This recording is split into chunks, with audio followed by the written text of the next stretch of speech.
Beleza. Então já estamos gravando aí. Bom, estamos em mais uma reunião do Journal Club do Simple. Sejam todos muito bem-vindos. A ideia hoje, então, né, é nós conversarmos sobre mais um capítulo do livro Sports Injury Research. E hoje é o dia. Só falta eu estar no capítulo errado, né? Não, tô brincando, não tô não. É o capítulo 8, que é o. Como é que eu vou traduzir isso aqui? A característica de multicausalidade das lesões, né? E conceitos na época atuais, né? E talvez hoje a gente pode conversar um pouco sobre esses conceitos, se continuam iguais ou não, enfim. Mas hoje então o tema é falar um pouco sobre a questão de multicausalidade, né? Ou de vários fatores aí em relação à causalidade ou etiologia das lesões dos esportes, beleza? Então, como de praxe, assim, né? Provavelmente eu vou mediar hoje também, mas fiquem à vontade, tá? Qualquer um convidado aí para roubar a cena se quiser. Mas como de praxe, eu queria fazer um round table, né? Então, assim, quem se sentir à vontade, falar um pouquinho sobre o que mais chamou a atenção na leitura desse capítulo, que, interessante, é um capítulo curto, né? Eu não me lembro muito de, assim, de cor do tamanho de todos os capítulos, mas esse me pareceu, pela temática, né? Me pareceu ser um capítulo curto. E aí eu queria, enfim, ouvir de vocês as impressões gerais, ou da leitura, ou do tema, enfim, do que você espera ou esperava ler, né? Mas para quem leu, eu queria ter uma ideia aí sobre o que chamou mais atenção, quais foram as principais impressões do capítulo.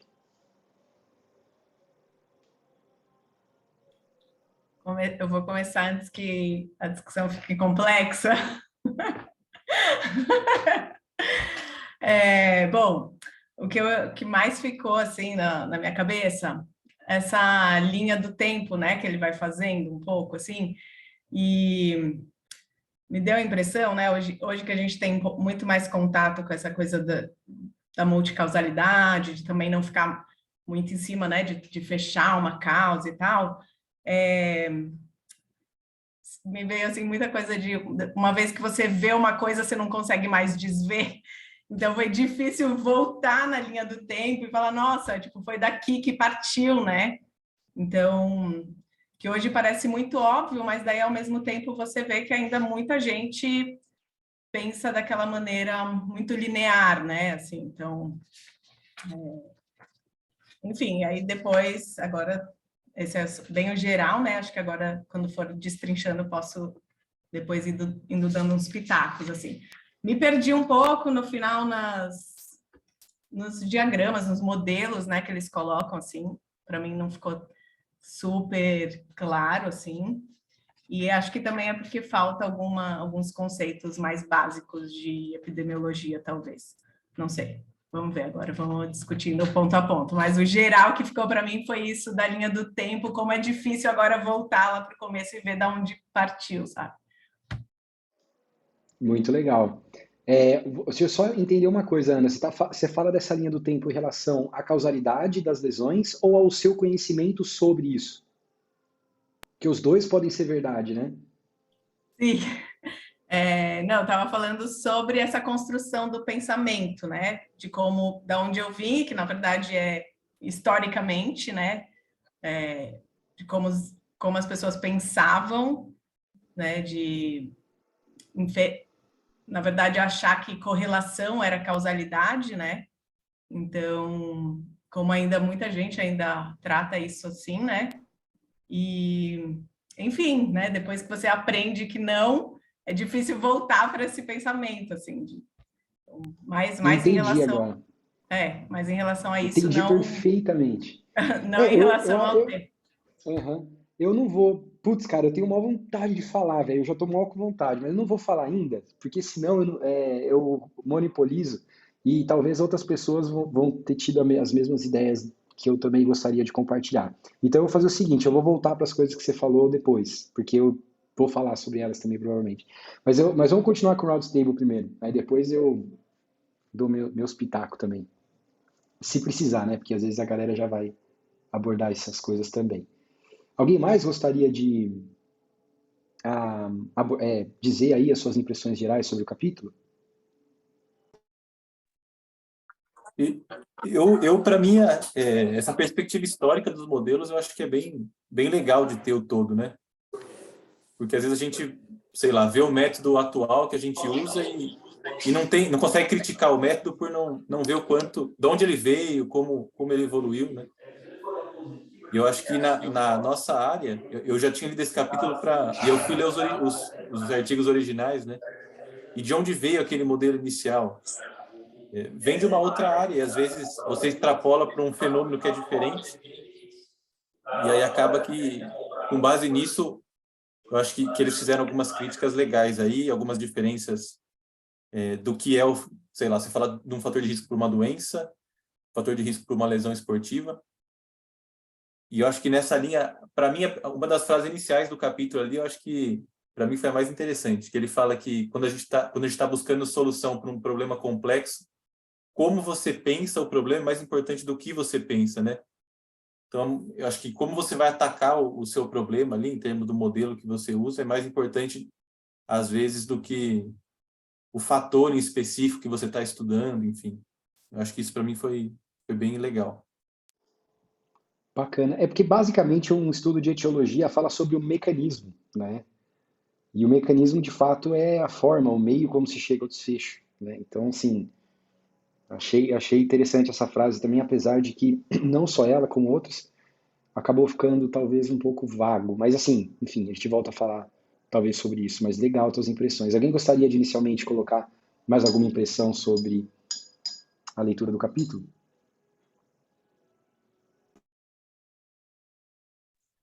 Fala, Luiz. Cara, eu gostei muito do capítulo em relação. Eu acho que o que ele destaca bem é toda essa evolução de conceitos, que ele parte, por exemplo, de algo muito simples, e ele vai destrinchando como se fosse um mapa mental. Tipo, a gente tem uma causa necessária, uma causa suficiente, ok. Então, outro autor vem e evolui isso, ok. O que é essa causa suficiente? Ela tem fator intrínseco, extrínseco, até chegar em um padrão complexo, cara, que eu acho que a gente pode até chegar nesse assunto, que é o famoso artigo da Natália, de complexidade, de modelos complexos, certo? Então, para mim, isso. Hoje eu entendo melhor o raciocínio dela depois de ler o capítulo, pra você ter ideia. Se torna a base e fundamento de algo que a gente vê em evidência hoje em dia, mas, infelizmente, muitas vezes, quando a gente estuda esse artigo, só vê como modelo de complexidade, padrão de complexidade, é isso, cara. A gente não entende, muitas vezes, os conceitos por trás que formaram tudo isso. A ordem cronológica.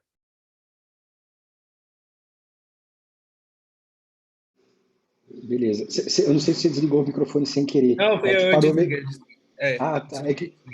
É que parou meio abrupto assim. Eu falei, putz, sem querer ele Foi, deve ter desculpa. batido. Não, mas vai lá, continua. Você vai continuar? Não, Desculpa, não eu vou. não entendi. É Ah, isso tá, mesmo. beleza. É isso, Não, cara. mas você travou legal, viu? Eu vou aprender essa técnica. Pá, já trava na hora.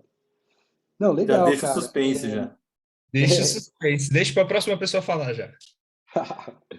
E isso, Pedro, porque na verdade eu tenho uma suspeita de que ele usou o termo complexo como a parte de linguagem, do inglês mesmo, e não como a parte técnica de modelagem. Eu acho que se a gente fosse pensar em modelagem, o que ele usou aqui como termo complexo, na verdade, é complicado. Complexo tem uma camada a mais ainda, né? E que eu acho, né, tecnicamente, ele acabou nem tocando nesse ponto, nesse capítulo, pelo menos na minha opinião. Mas enfim. Alguém gostaria de colocar mais alguma impressão? Oi.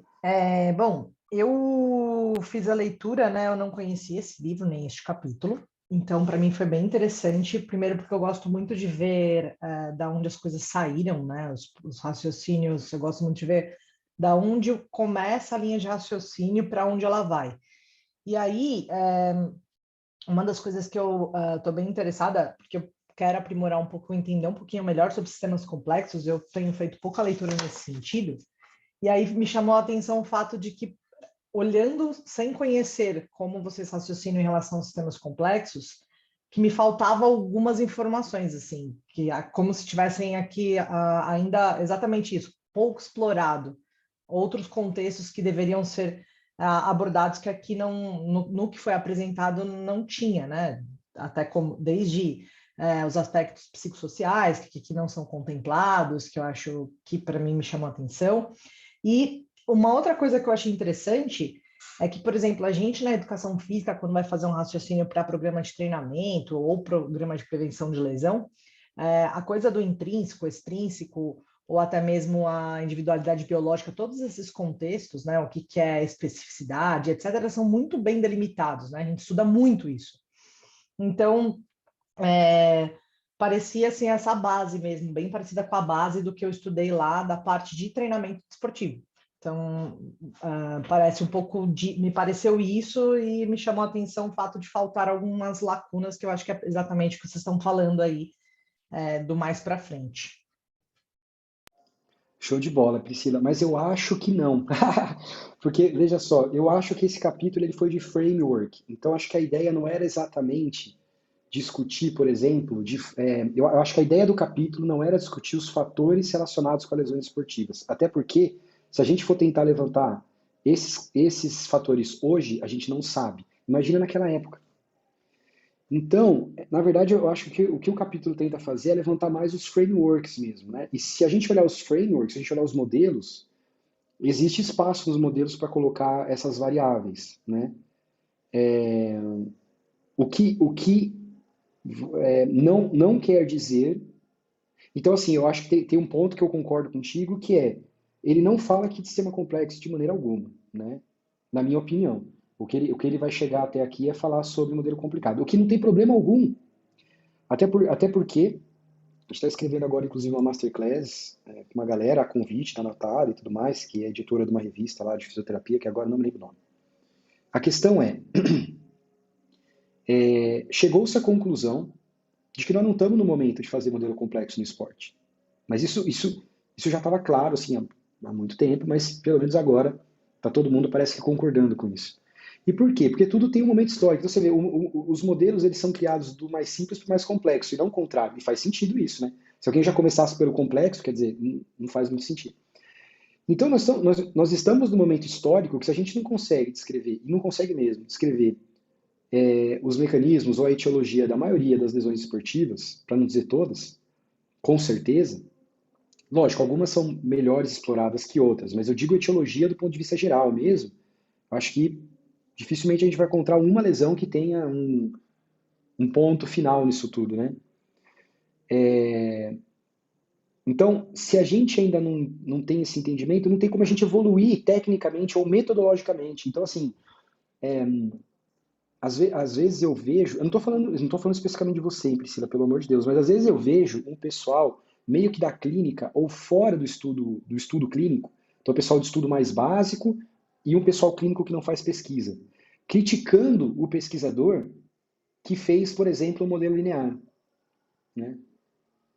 E aí falta um pouco de entendimento que, na verdade, o sistema complexo ele é composto de pequenos sistemas. Esses pequenos sistemas é totalmente permitido que exista uma parte de sistema linear ali dentro. E se você está estudando aquele pedaço, quer dizer, você está estudando aquele pedaço, você não precisa ser penalizado que você está estudando aquele pedaço quando você olha para o todo, né? E engraçado que quando o pessoal olha para o estudo controlado e aleatorizado, que faz exatamente isso, que é olhar, né? O estudo controlado e aleatorizado é um estudo super difícil para responder uma perguntinha pequenininha. Ele responde muito bem, é o que melhor responde, mas é uma pergunta pequenininha. Então, e para ele fazer isso, né, ele precisa fazer uma metodologia controlada enorme para chegar num ponto muito específico. E ninguém fala mal do estudo controlado e aleatorizado. Mas quando a gente fala de causalidade, né, quer dizer, parece que é fancy, parece que é bonito falar, nossa, complexidade. Porque o que eu acho, na real, é que muita gente acaba usando isso como desculpa. Entendeu? Fala assim, cara, eu não sei muito bem isso aí, eu não concordo com você. Então, você não fez sistema complexo, então nem vem falar comigo. Ah, mas o que você fez? O cara não faz nada, né? Ele fica sentado lá olhando para um lado e para o outro, só apontando o dedo, criticando os caras que faz. Mas o cara que faz não tem nem ferramenta para poder, por exemplo, desenvolver um sistema complexo, né? No caso das lesões esportivas. Eu acho que a pessoa que mais chegou perto disso foi, a gente já falou dele aqui, foi o Adam Hillman, se eu não estou me enganado, tem dois Adams, né? Um é o Hillman e o outro é um outro. Mas eu acho que é o Hillman. Da outra vez eu lembrei do outro, dessa vez eu lembrei do um. Acho que é ele. E ele de fato propôs um sistema complexo, mas ele propôs, ele não o testou, porque de fato não tem ferramenta ainda para a gente conseguir testar. Então ele propôs um sistema dedutivo, né? É verdade que ele usou os profissionais, né, especialistas na área para poder montar esse sistema. Então, assim, eu não estou querendo denegrir, pelo contrário, eu achei que ele fez um excelente trabalho. Eu queria ter feito o trabalho que ele fez, na verdade, inveja branca, vamos dizer assim. Mas ele partiu do sistema dedutivo, de cima para baixo. Normalmente, para a gente ter um sistema dedutivo, a gente precisa ter uma teoria provada, né? E a gente nem começou com os indutivos ainda, para montar as pequenas partes do processo, para entender o sistema como um todo. Imagina entender ele como um todo, como um sistema complexo pede, que é com, né, como é que é a palavra? Né, com auto rearranjo, né? Esqueci a palavra técnica, mas ele se automodula, né? Enfim, ele tem algumas regras iniciais, mas depois ele mesmo se autorregulariza e etc. Então, quando a gente pensa em modelo complexo, a gente tem que pensar em tudo isso. Então, eu acho que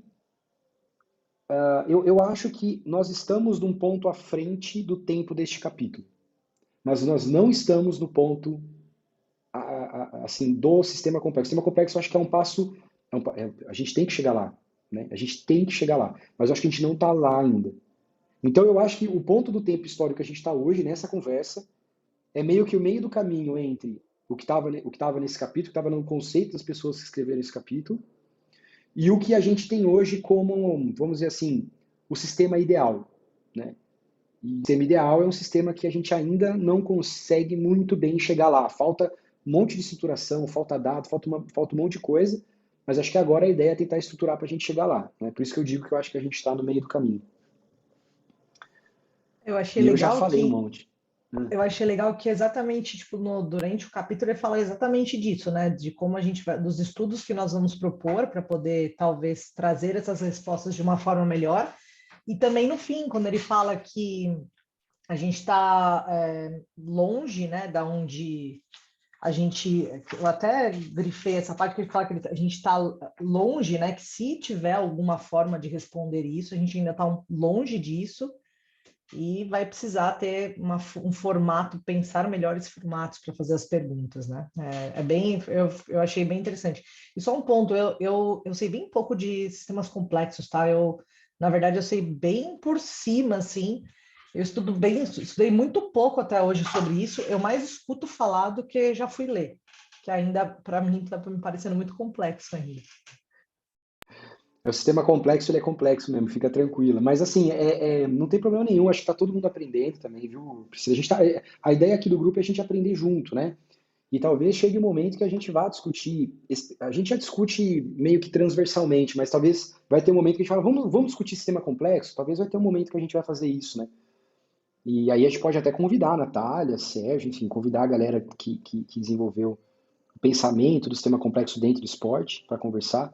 De qualquer maneira, eu fiz um podcast com um cara que eu esqueci o nome, fantástico, que ele trabalha com o sistema complexo. Ele é um brasileiro, inclusive, mas ele trabalha numa universidade lá na Inglaterra. E se vocês quiserem ver, depois a gente passa os links e tal, porque a gente conversou bastante sobre o que é. Ele trabalha com atividade física, né? Do de saúde pública, né? Sistemas Perfeito, isso complexos, mesmo. eu assisti. Ah, então, lá ele passa os conceitos muito bacanas, assim, muito perto da fundação do que é um sistema complexo, sabe? E então talvez valha a pena. Bom, você já assistiu, legal, mas enfim, para quem não, talvez valha a pena para quem se interessar sobre esse assunto. Mas então agora eu queria dar um passo para trás, né? Gente, vai entrando, quem quiser dar as impressões pode ir dando. E por que um passo para trás? Porque a gente falou um pouco do sistema complexo, e se ninguém discordar, se discordar, por favor, falem, né? Mas se ninguém discordar, eu acho que a gente chega numa parte do nosso framework de pensamento do Jornal Clube de hoje, que nós vamos ter que dar um passo para trás do sistema complexo. Porque se a gente não está lá ainda, a gente vai ficar chovendo no molhado se a gente ficar discutindo o sistema complexo aqui. Acho que não é a ideia, né? Então vamos dar um passo para trás. Na perspectiva do que a gente tem hoje, a gente vai tentar entender o que esse capítulo está falando. Basicamente, acho que é essa que é a ideia de hoje, né? E aí, dando as minhas, eu já vou dar as minhas impressões, porque a gente já está chegando a quase 8h30 aqui. A primeira impressão forte que eu fiquei é a seguinte: esses caras, quero que vocês entendam muito bem o que eu estou falando. Esses caras aqui, com certeza, estão à frente do seu tempo nesse assunto, né? Eles são referências da área e tudo mais. Mas eu achei o texto complicado de entender. Achei ele confuso, né? Ele não tá nem tão certeiro e nem tão abrangente. Então tem hora que eu leio um negócio e falo, putz, isso aqui o cara tinha que dar uma explorada melhor para entender melhor o que esse cara quer dizer. Porque por muitas vezes você lê uma parte que você não tem certeza se o cara quis dizer aquilo, né? Você fica assim, putz, será que é isso que ele quis dizer? Porque ele não falou exatamente, mas também não desfalou e ficou uma coisa meio estranha. Então eu achei que é um capítulo que assim, a escrita dele não está ajudando muito. E aí eu fico pensando nos misconceptions que eu tinha depois que eu li esse capítulo e até eu entender algumas coisas que fui entender um pouco mais para frente na minha carreira. E talvez até esses misconceptions tenha vindo de alguma, enfim, de alguma confusão de escrita e não de conceito, porque veja, esses caras são os papas da área, né? Uns dos. Mas talvez a forma que foi passada aqui não foi uma forma que facilitou um pouco o entendimento para pessoas que talvez não tenham grande contato ainda com o assunto. Acho que essa foi uma coisa que me chamou muita atenção desse capítulo. Assim, não sei se vocês concordam, né? Bom, quem quiser, por favor, fica à vontade aí, né? Também eu concordo com o Luiz, né? Muito legal esse negócio dele trazer os frameworks, mas eu senti falta de duas coisas, Luiz, historicamente falando, né? E ele cita essas duas coisas, por isso que trazer o modelo Hadow, né? Mostrar o modelo Hadow tipo uma figura, e o modelo da Fint, da Caroline Fint, né? Que estende o modelo do Van Mechelen. São dois modelos importantes, cara. Um que foi a fundação, talvez a gente nem use ele diretamente na maioria das vezes, mas ele foi a fundação da coisa toda, que nem é da nossa área, mas enfim, seria interessante olhar na minha opinião, seria interessante olhar esse modelo do ponto de vista visual, gráfico, e o modelo da Fint, né, que hoje talvez seja o modelo que a gente usa para falar do framework geral de prevenção, ou da sequência de prevenção de lesões dos esportes. E eu acho que ele tinha espaço, sei lá, às vezes não, a gente não sabe, né? Às vezes a editora lá que amarrou os caras e não tinha espaço, mas como eu achei que esse capítulo era meio curto, eu falei, poxa, e ele cita esses modelos, né? Então ter um pouquinho mais de espaço para colocar duas figuras aí, eu acho que facilitaria também um pouco do entendimento, assim, foi a minha impressão.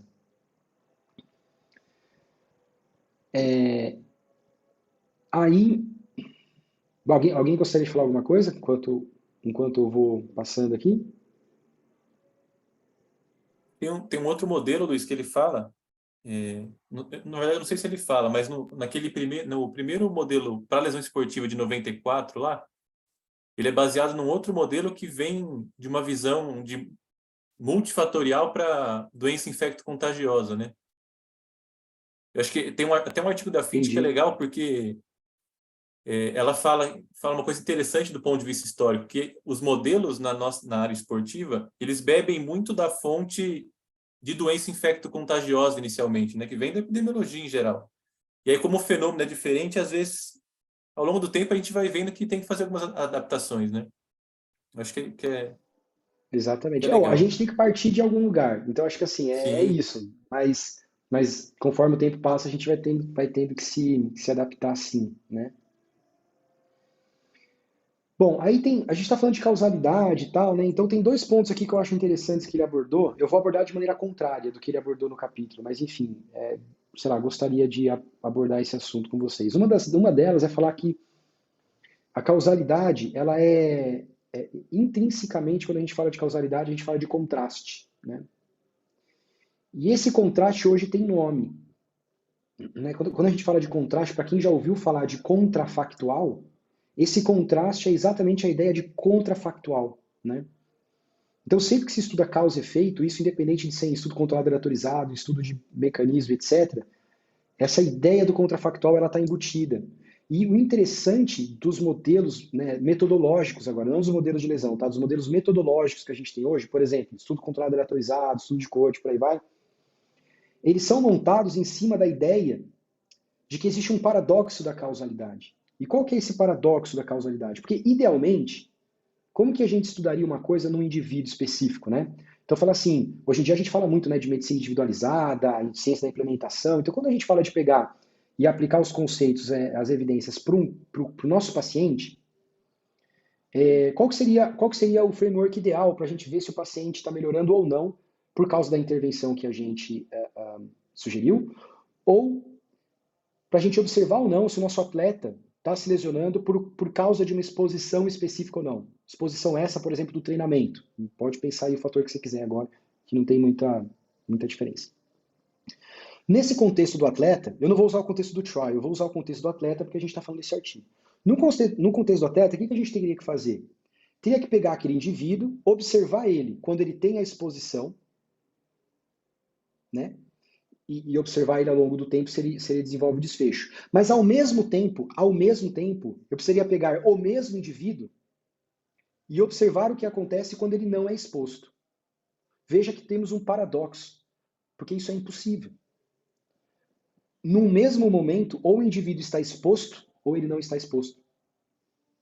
Não tem como eu expor e não expor ele ao mesmo tempo para observar o desfecho. Então o conceito de causalidade por si só tem um paradoxo, que no nosso mundo é impossível. Talvez um dia, eu brinco, eu falo brincando, mas na verdade tem até um fundo de verdade.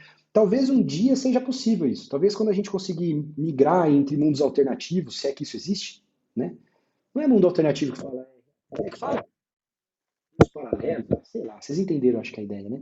Paralelo. Quando a gente No mundo paralelo. Vai ter o mesmo indivíduo que não pratica esporte. Isso, entendeu? Então, assim, quando a gente conseguir migrar e eu conversar comigo mesmo no outro, eu falo assim, ó, vamos combinar assim, ó, você não é exposto, eu sou exposto, e a gente observa e vê o que acontece. Quando isso for possível, legal, o paradoxo não vai existir mais.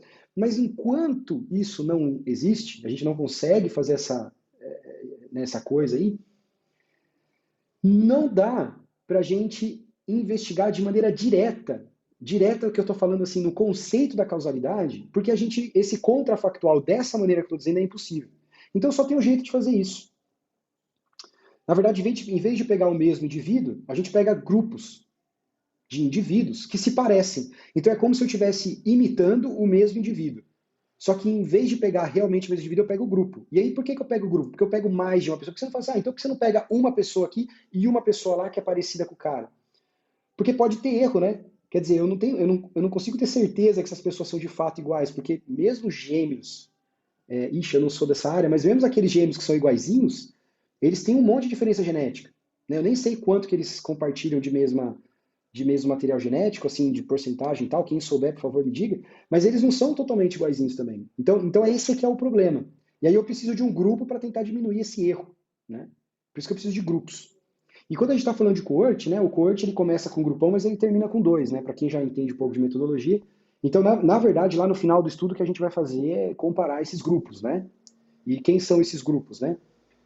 São as pessoas que estavam expostas e não expostas àquele desfecho, e as pessoas que desenvolveram aquele desfecho, aquela variável, e as pessoas que desenvolveram ou não aquele desfecho, né? O que dá aí a famosa tabela 2x2, né? Para quem participou da reunião, acho que dá uma passada retrasada, né? A gente demonstrou aqui a tabela 2x2 e tal, papapá. Então, enfim, na dúvida é só revisitar o vídeo lá. Qualquer coisa eu mando o link. Então isso é interessante, a gente realmente precisa de contraste. É por isso que, por exemplo, quando a gente faz a regressão, né? Por que na regressão sempre é 0, 1 e 1 é comparado com... Tem que ter. Se não tiver comparado, não tem jeito. A gente não consegue observar o efeito se não tiver esse contrafactual. E esse contrafactual, de fato, é essa comparação entre exposto, não exposto, intervenção, não intervenção, né? E por aí vai. No modelo metodológico que é o mais aceito hoje para investigar isso. Lembrando que não é o ideal do ponto de vista de contrafactual, né? Mas o ideal é impossível. Um pouco da ideia do sistema complexo também, né? É impossível, então a gente tem que fazer o que dá hoje. O que dá hoje é isso. E por que eu estou falando isso? Né? Porque ele pontua aqui os critérios de Hill.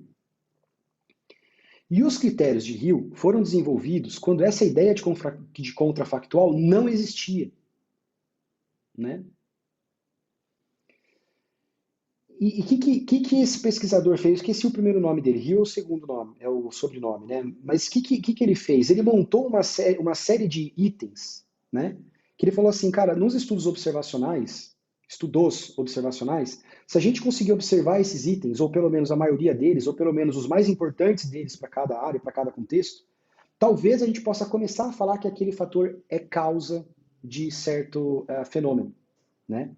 Na falta dessa ideia confractual, entende? Então a gente tem que entender o ponto histórico que o cara estava quando desenvolveu. Então os critérios de Hill, eles foram usados por, os critérios de Hill, inclusive, puta, lembrei agora, ó, eles foram criados, inclusive, para poder dar conta do problema do tabaco, né? Então naquela ideia de não poder fazer estudo controlado aleatorizado, porque a gente não pode forçar pessoas a fumarem, né? E ele ser antiético, e aí as empresas de cigarro, né, utilizavam isso como argumento para falar que não existia estudo falando que cigarro fazia mal e continuavam vendendo. Até o momento, né, que os pesquisadores estavam divididos naquela época entre os que defendiam e não essa questão do cigarro, mas enfim. Mas esse cara, com esses critérios, foi possível começar a demonstrar que, apesar de não poder fazer um estudo controlado e autorizado, mas a ciência, as evidências já eram suficientes para falar, cara, existe evidência suficiente para falar que, de fato, mano, não tem jeito. Esse troço faz mal. Esse troço aí causa câncer. Talvez não seja uma causa, e aí só abordando o próximo tópico aqui, talvez não seja uma causa necessária, né? Porque nós vamos ter pessoas que têm câncer de pulmão e que não fumam, não é verdade? Isso existe. Então veja que fumar não é uma causa necessária, e essa é a definição de causa necessária, né? Tem que ter exposição para o desfecho acontecer, obrigatoriamente. Covid, você não tem Covid se você não tiver o vírus, aquele vírus específico, né? Então existe uma causa necessária. No caso, por exemplo, que a gente está falando do tabaco, que é o caso das lesões também esportivas, a não ser que vocês discordem, se discordem, por favor, digam, a gente não tem muito assim uma causa necessária, né? Não tem alguma coisa que fala assim, se eu tirar essa causa, nunca vai acontecer o desfecho. Não é bem assim. No caso do cigarro, ele é uma causa, mas ele é uma causa suficiente. É uma causa forte, mas é uma causa suficiente. Quando a gente fala das lesões esportivas, a grande maioria dos fatores que nós vamos estudar, quando concluídos que são causa, eles muito provavelmente vão cair nesse mesmo guarda-chuva das causas ou dos fatores suficientes, e não daqueles necessários, como a gente observa, por exemplo, nas doenças infecto-contagiosas, né? Ô Luiz, nesse ponto, fumar seria causa suficiente ou seria causa nem necessária e nem suficiente? No contexto que o capítulo aborda, ele só faz uma mudança binária. Nessa mudança binária, ele entraria como suficiente, no meu entendimento. No meu entendimento. Mas você pode mostrar o teu entendimento. O que seria uma causa não necessária? Não, essa ideia de causa necessária e suficiente, se você fala necessário e suficiente, você abre 4 subclassificações. Você poderia ter uma causa necessária e suficiente, necessária e não suficiente, nem necessária e nem suficiente, e suficiente, mas não necessária. Tem o artigo original que fala dessas classificações aí coloca essa subdivisão. Aí eu entendo que suficiente, eu poderia falar que é suficiente se toda pessoa que fuma desenvolvesse o câncer. Entendeu? Você diz assim, toda pessoa que fuma desenvolve, mas as pessoas que não fumam desenvolvem também. Então isso seria... Assim, se o cigarro fosse necessário, todo mundo que só fumasse, desenvolveria. E todo mundo que não fumasse não melhor, desenvolveria. São dois... todo mundo que fuma teria que ter o cigarro presente. Mas não, todo só mundo o cigarro... que tem câncer precisaria ter o cigarro. Presente, isso. Todo mundo que desenvolveu câncer teria que ter o cigarro presente. Aí seria necessário. Então, mas para ser necessário tem um outro ponto. Não é só esse. O outro ponto é quem não fuma não tem câncer. Uhum. Para ser necessário, esses dois têm que ser verdade. Beleza. Aí e tem o suficiente seria eu não considerar outros fatores e só o cigarro ser suficiente para causar o câncer.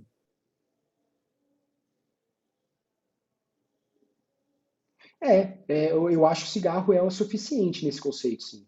Porque para ser considerado causal, é que assim, cara, eu acho isso difícil de entender no mundo real, assim, porque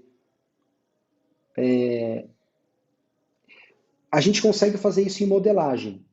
A gente não consegue fazer isso no mundo real, porque veja só, no mundo real, os fatores não estão isolados. A gente consegue isolar no estudo, porque quando a gente compara, ou quando a gente, por exemplo, pega o modelo e ajusta para um confundidor, a gente está fazendo exatamente o que você falou. A gente está falando assim, ó, tira a influência do resto e deixa só a influência do cigarro. Se ele causar o câncer, eu falo que ele é um fator de risco. Basicamente, esse é o modelo de estudo. Então, nesse conceito, eu poderia falar que ele é suficiente, mas veja que eu falar isso e eu controlar para os outros fatores não quer dizer que os outros fatores não influenciam. Quer dizer que eu anulei o efeito dos outros fatores. Né? Entendi. Então, no mundo real, eu entendi, eu não sei se eu entendi exatamente o que você falou, mas o que eu estou querendo colocar aqui é o seguinte, eu acho que essa classificação, porque essa classificação dá 4 nesse conceito mesmo, né? Porque aí tem assim, a suficiente seria o cara que, vamos ver se eu lembro, o cara que fuma, todo mundo que fuma desenvolve e todo mundo que não fuma não desenvolve, obrigatoriamente, esse é o necessário. Mas aí tem o que não é causa, que é todo mundo que fuma, que é o contrário, né? Todo mundo que fuma ou que não fuma tem 50% de chance de ter ou não, que esse seria o ponto, o outro ponto da escala. E aí na meiuca a gente tem não todo mundo que fuma tem e não todo mundo que não fuma tem. E isso poderia ter, como que eu vou dizer assim, proporções diferentes, né?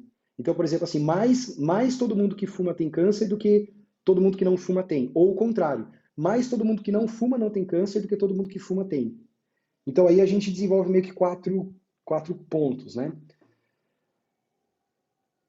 E tudo bem, isso até pode, acho que até isso pode ser observado. Esse sistema acho que até pode ser observado, né? Eu não sei nessa meiuca o que a gente poderia chamar ou não de suficiente, como você colocou lá, pode ser, enfim, essa nomenclatura não me está clara. Mas do ponto de vista estatístico, a gente poderia ter esses 4 pontos.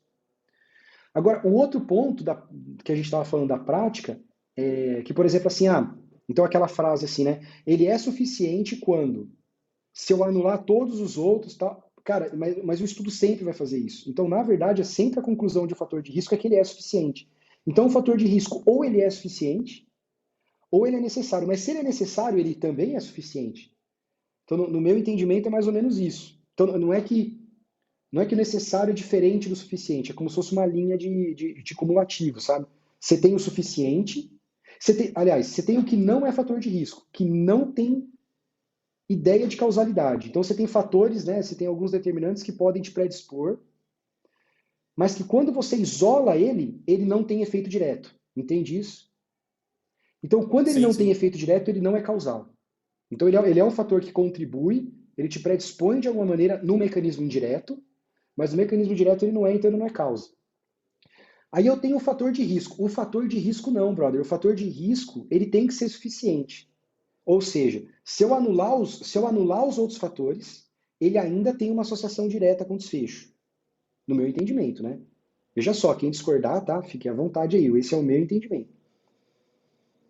Agora, se você pegar uma causa necessária, então assim, a pessoa vai ter, independente dela estar predisposta ou não, mas se ela está com o negócio, ela vai ter, basicamente isso, que é uma causa necessária, ela também é suficiente. Porque, enfim, ela é mais que suficiente, né? Ela é tão suficiente que ela chegou ao ponto de ser necessária. Eu acho que seria mais ou menos isso, entendeu? Pelo menos no meu modo de ver agora discutindo aqui com você, né? Porque a ideia é essa, né? A gente discutir aqui e tentar ver os drawbacks e tal. Mas pelo menos no meu entendimento seria mais ou menos isso. De qualquer maneira, o capítulo, no meu entendimento, trabalha esse conceito como dicotômico, e não como aqueles 4 ou como uma linha contínua. Eu entendo ele trabalhando no capítulo como um conceito dicotômico. E aí, no conceito dicotômico, então, se a gente fosse classificar o cigarro, por exemplo, no meu entendimento, neste conceito dicotômico, ele seria uma causa suficiente. Na minha opinião.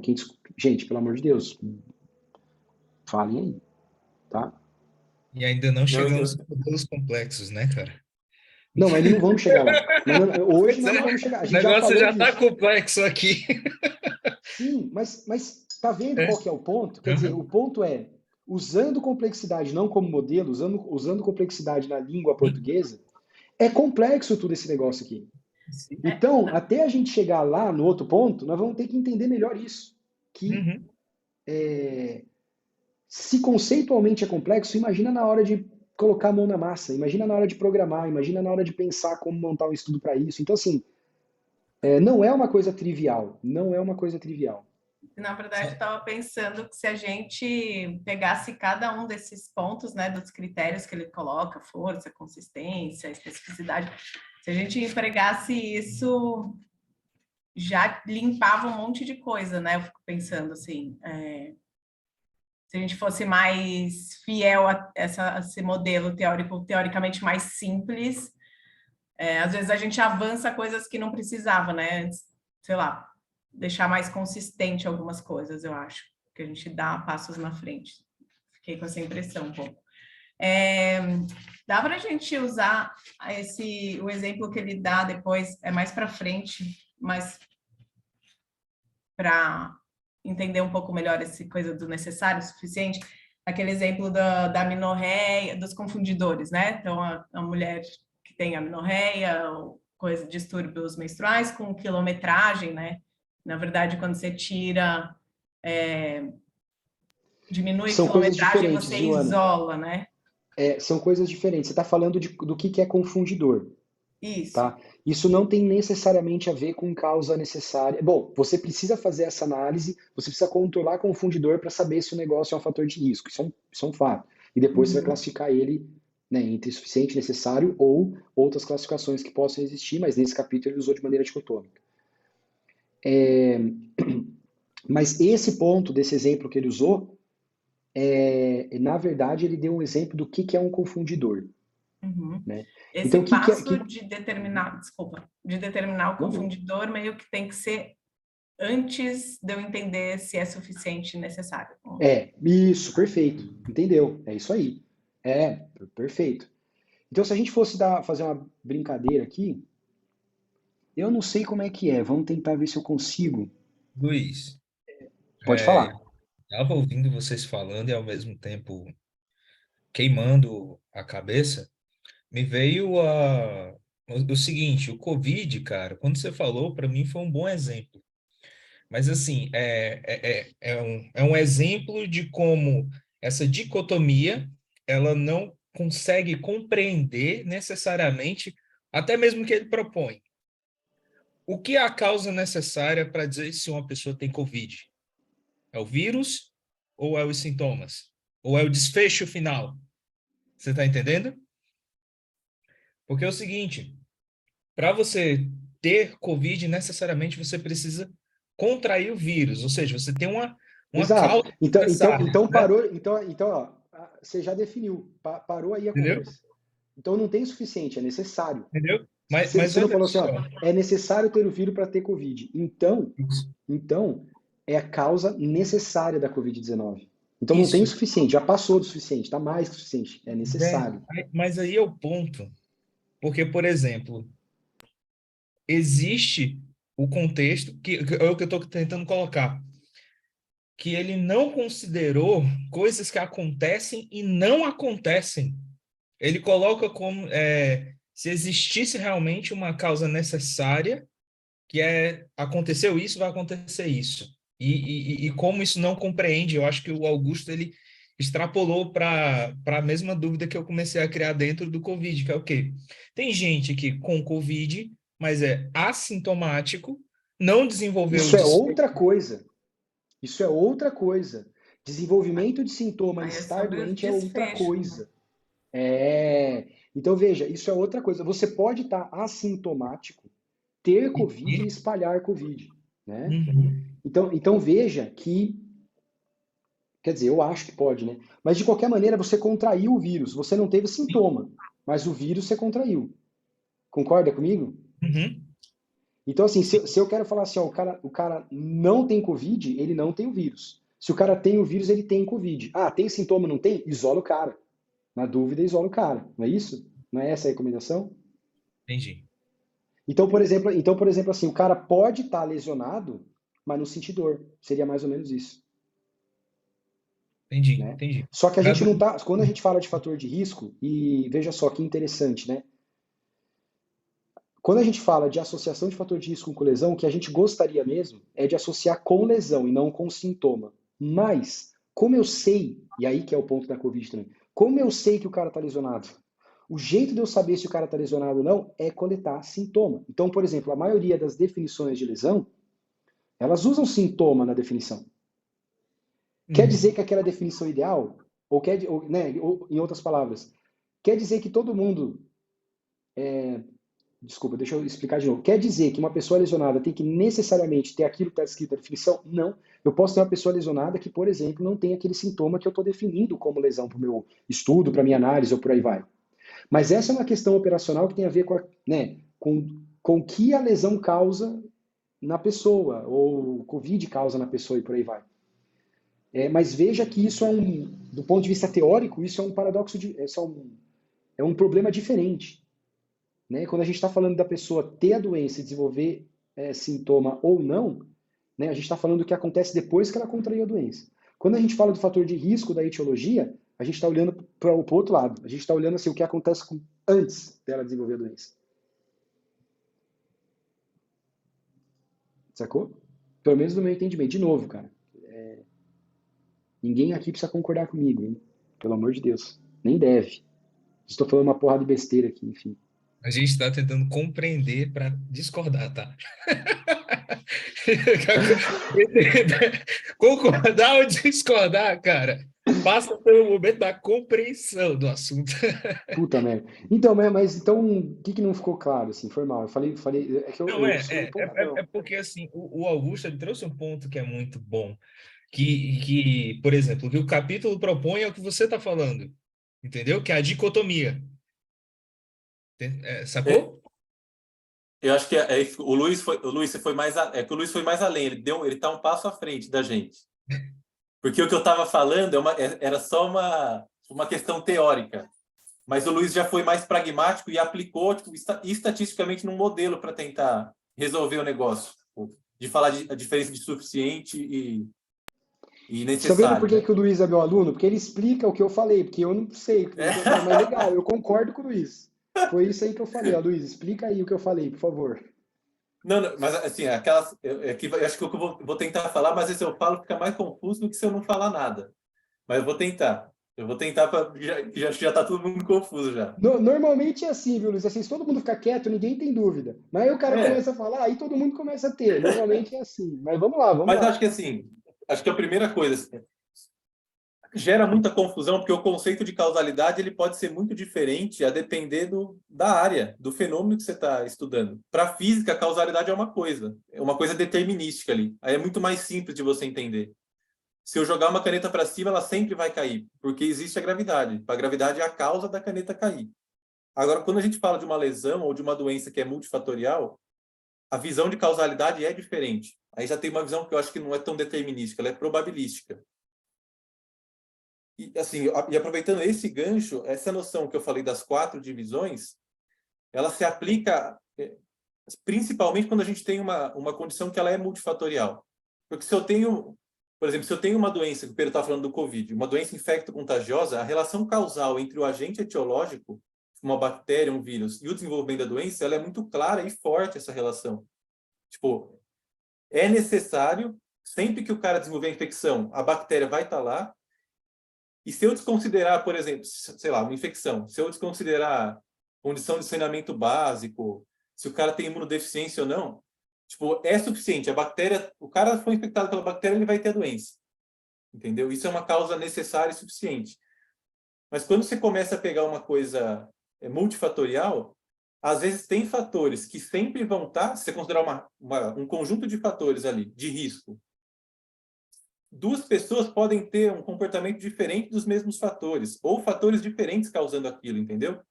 Mas pode ser que um fator sempre vai estar presente. Isso seria a causa necessária. Mas às vezes a pessoa que tem aquele fator e os outros, sei lá, os outros estão se comportando de uma maneira diferente, às vezes não vai ser suficiente para gerar a doença, entendeu? Entendi. Você está querendo dizer assim, o fator sempre está lá, mas ele é fraquinho. Se ele não tiver outros fatores dando força para ele, a doença não se desenvolve. Isso. Ou seja, ele é necessário, mas não é suficiente, porque ele sozinho não causa. É isso que você está falando, não é? Essa noção foi daquela teoria dos genes que eles até trazem no capítulo, que é aquelas desenhos do ABC. Acho que é isso, né? Que tem um círculozinho. Então, o A sempre está presente. O A é necessário, mas não suficiente. Sozinho, ele não vai gerar doença. Mas sempre que a doença acontece, ele está junto com outros fatores lá. Entendeu? Mas se eu tenho, às vezes, duas rodinhas lá, uma tem A, B, C, e na outra eu tenho D, E, F, quer dizer que o A não é necessário e nem suficiente. Entendeu? Essa é a... Só que o que eu falei, que era a minha primeira fala, era só pensando do ponto de vista teórico. Pô, Não, mas perfeito, entendeu? mas tá certo. Mas, tá certo, quer dizer, sei lá se tá certo ou não, faz todo sentido. Sim, sim. Né? Faz todo sentido. Então, Uhum. às vezes o negócio é necessário, ele tá lá mesmo, mas ele não é sozinho, ele não é suficiente, ele precisa, e isso é prático, Isso, hein? Isso é perfeito. de vida real mesmo, né? Quer dizer, o cara tem o gene lá, mas o gene sozinho não faz nada. Agora, se ele tiver uma característica de estilo de vida que faça esse gene ganhar força, ganhar mais expressão no corpo, aí o cara desenvolve aquela doença. Né? Eu acho que seria mais Perfeito, ou menos perfeito. isso, né? Você conseguir ter um fator que ele é necessário, mas não é suficiente. Né? Que no meu Isso, paradigma anterior explicando não era possível, porque um tinha que passar necessariamente pelo outro.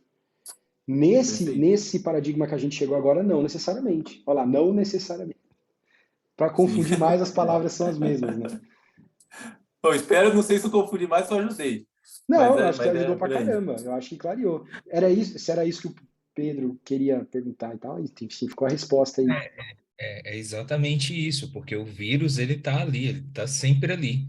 Agora, o que pode ser determinante para ser sintomático ou assintomático pode ser não necessariamente ter só o vírus. Uhum, entendi Esse, agora. e é esse o Boa. ponto que o Augusto trouxe. E isso funciona da mesma forma, por exemplo, em exemplos mais práticos no esporte, que é o quê? Vamos dizer assim, existe um fator muito comum de lesões do membro inferior, que é a restrição de dorsiflexão do tornozelo. Cara, restrição de dorsiflexão do tornozelo serve para tendinopatia patelar, tendinopatia do calcâneo, entorse, tudo. Tudo que acontece se você tiver pouca dorsiflexão, Tô pra te é... dizer que até dor no ouvido serve, viu? Putz, aí. Eu quero esse estudo, tá, Luiz? Então me manda. Não, eu quero os outros que você falou. Não, mas assim, é interessante isso, cara, porque olha que e olha, o mais interessante ainda, e isso eles vão desenvolver no capítulo, é que por mais que você tenha a restrição da dorsiflexão em si, e eu acho até bom para a gente começar a andar um pouco mais, ela não é suficiente sem os outros fatores, e principalmente quando a gente começa a considerar fatores extrínsecos e a participação da atividade em si. Show de bola. É, enfim. Faz um corte lacaniano ainda. Oi? Ele saiu novamente num corte lacaniano. Ah, entendi. Não, putz, eu vou aprender assim. Bom, primeiro que eu não saio, né? Eu tenho que aprender a sair. E depois, quando eu aprender a sair, eu vou aprender a sair assim. Não, isso também é não saber sair, tá? Você só para. Bom, ó, são 9 horas. A gente começou tipo umas 8h07. Só pra gente respeitar o horário, eu acho que a discussão, cara, excelente, discussão excelente. E eu só queria terminar o exemplo lá da Ana. E o que eu queria tentar fazer aqui, vocês estão vendo a tela branca aí, né? Ô, Ana, eu não lembro muito bem do exemplo, só me ajuda lá. Eu lembro que tem 3 coisas, mas aí você vai me ajudando. Ó. Tem como escolher cor aqui? Não sei. Mas vamos sem cor mesmo. Ah, enfim, vamos lá. Então, assim, né, o que está falando lá é assim, é ver se Nossa, ficou super grosso. É ver se o período menstrual, não era isso, se eu não me engano, o exemplo, ele leva ou se associa, ou é um fator de risco, ou é um fator causal, ou é causa, enfim, tudo isso aí de maneira sinônima aqui no que eu estou colocando, né? Para lesões. Não é isso? E aí o que ele conta lá é o seguinte, no exemplo que ele deu, foi observada uma associação. Essa linha aqui, ela existe, de fato. Não é verdade? Só que o que ele coloca lá é o seguinte, que quando a gente vai fazer uma análise para ver se essa linha, se essa seta de fato existe, a gente precisa considerar as setas que podem existir ao redor desses dois eventos aqui. Tanto da exposição, que no caso aqui a exposição seria o período menstrual, quanto do desfecho. E o desfecho aqui no caso seria a lesão. Tá? Então vamos supor que eu tivesse aqui um fator A. E esse fator A influencia o período menstrual. Essa flecha, vocês conseguem ver meu mouse passando, que é um lapisinho? Essa flecha, você acha que ela influenciaria esta flecha?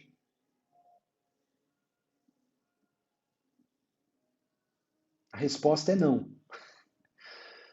O A influencia o período menstrual, mas o menstrual, que tem um fator específico influenciando lesão, então essa associação ela não é confundida por A. Então, se eu tenho A aqui, não tem problema, A não é um confundidor dessa associação. Eu posso desconsiderar ele.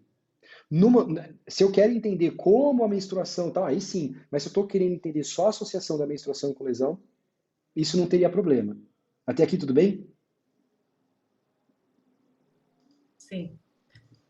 Acho que eu já entendi. Agora vamos imaginar... Não, deixa eu terminar agora, pô. Não, tá bonito, vai.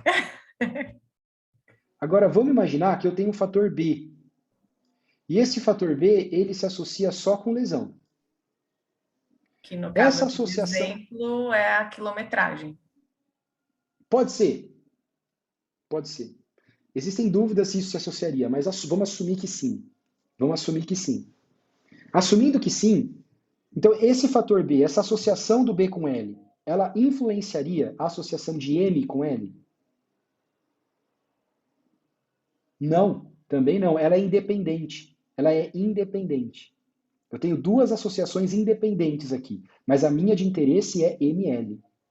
Então eu não precisaria nem mensurar no estudo, por exemplo, B. Tá ok. Agora, qual que é o problema? O problema é que tem uns fatores que são assim, ó.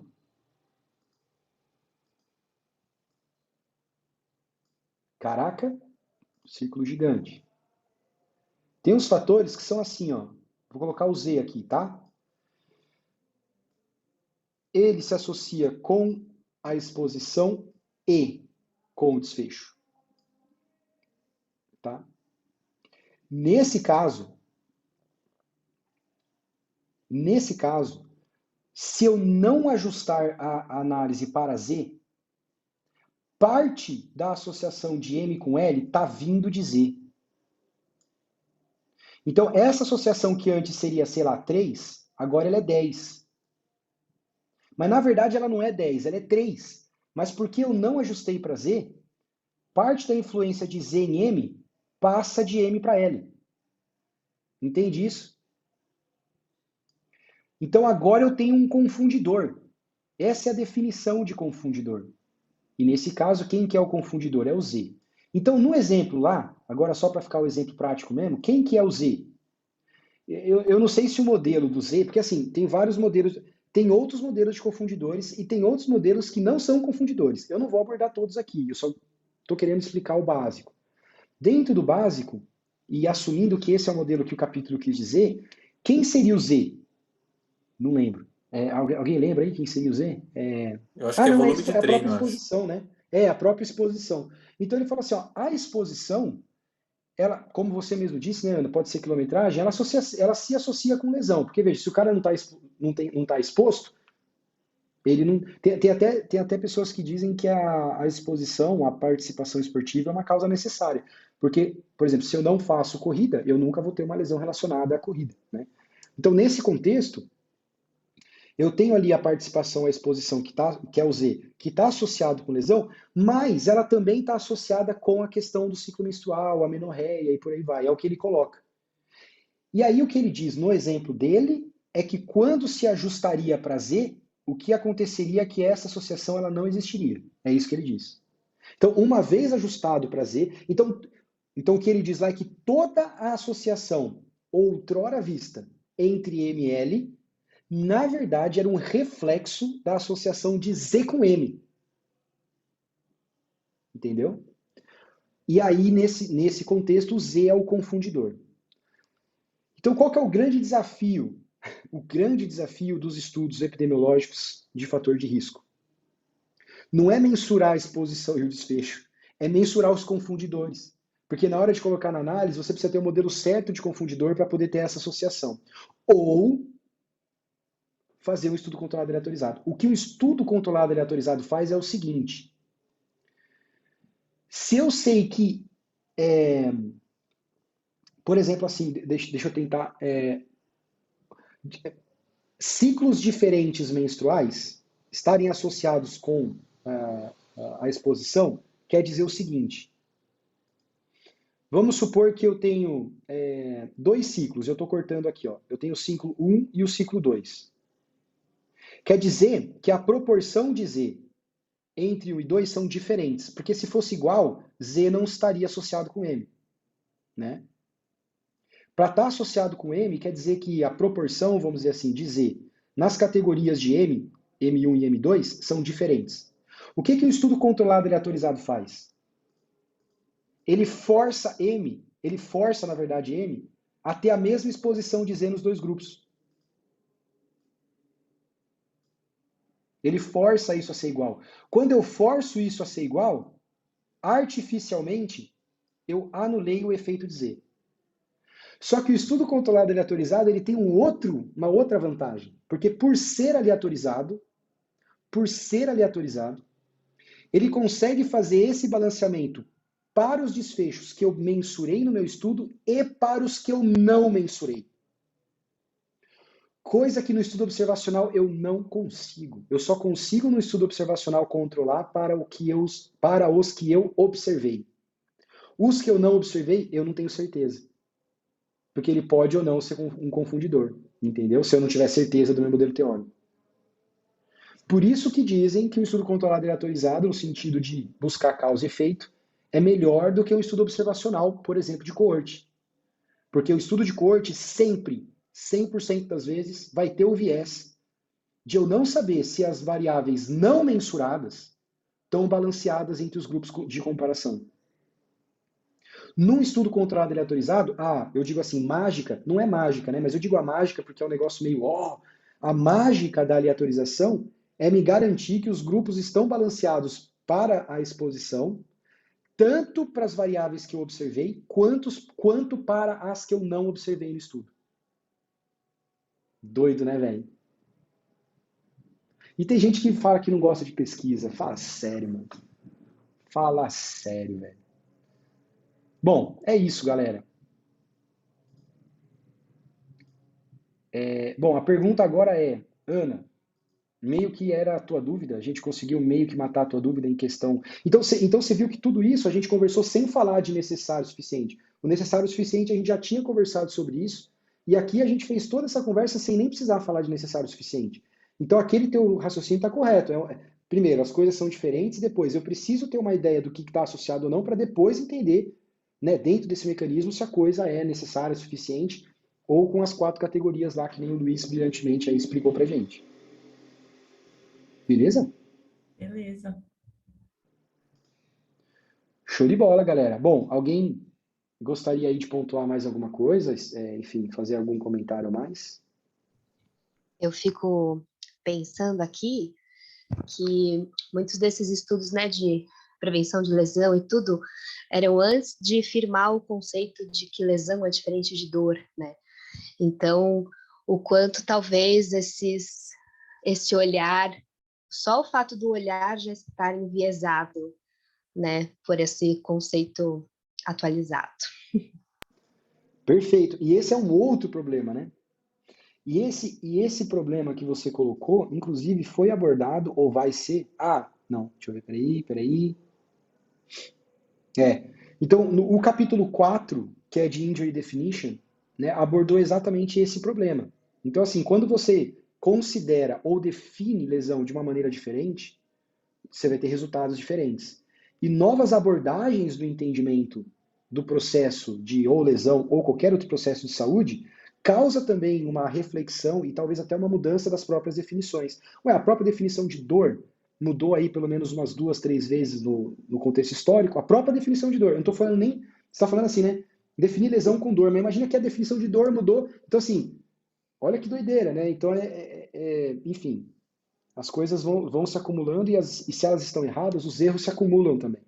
A questão, galera, é que o que a gente tem melhor de hoje para entender esses processos são essas metodologias.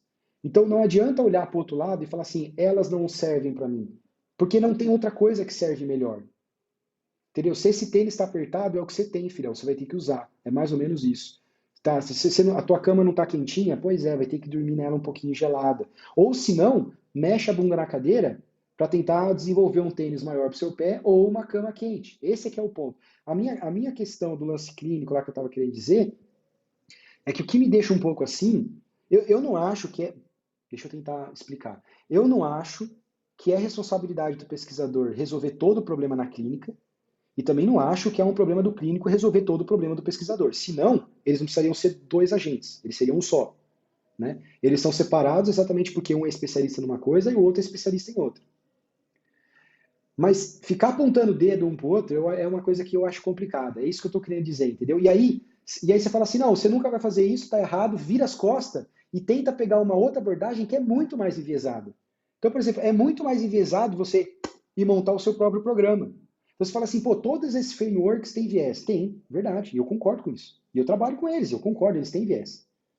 Mas se você usar eles, os vieses vão ser infinitamente melhores do que você simplesmente, quando eu digo você, não é você, Marcelo, aí, é você assim, né? Você simplesmente, tipo, e tirar da tua cabeça um negócio e falar, uau, isso aqui previne pra caramba. Às vezes até tá fazendo o contrário. Às vezes até tá lesionando mais os caras do que outra coisa.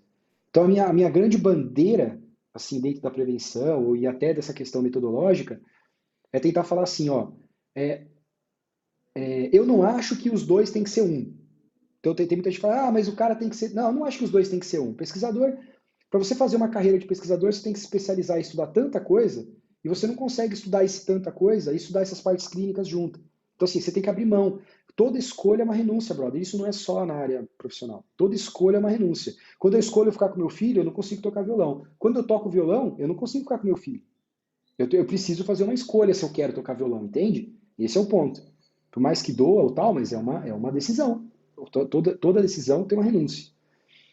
No caso lá de seguir uma carreira mais clínica, é lógico que você pode ter um pouco de sobreposição, mas eu digo assim, você querer seguir uma carreira estritamente clínica e estritamente pesquisador, você também vai ter que tomar essas decisões, né?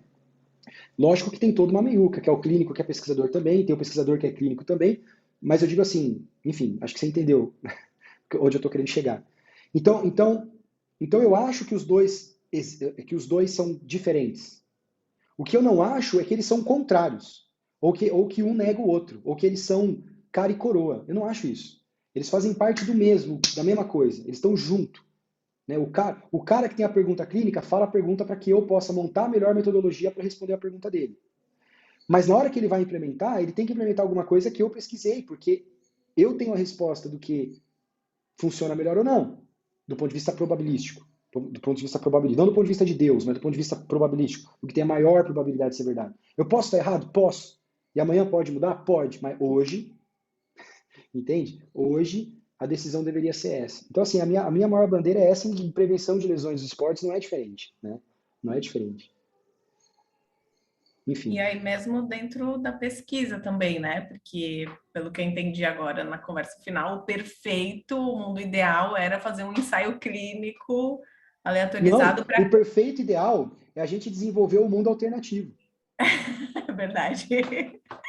Tá? Quem assiste Stranger Things vai saber que é o mundo invertido. Esse seria o ideal, entendeu? Esse é o ideal, só que verdade. como a gente não consegue isso, aí que tá o ponto. Como tem que ir baixando. Não consegue... Isso, aí você vai baixando o nível. Mas o nível começa aí, tá? O nível não começa no trial. Verdade. O nível começa antes. Verdade. Em outras palavras, né, o trial é o ideal, não, nem o trial é o ideal. Ele é o melhor que existe hoje. É o melhor que existe hoje, verdade. Do ponto de vista de estudo original, né?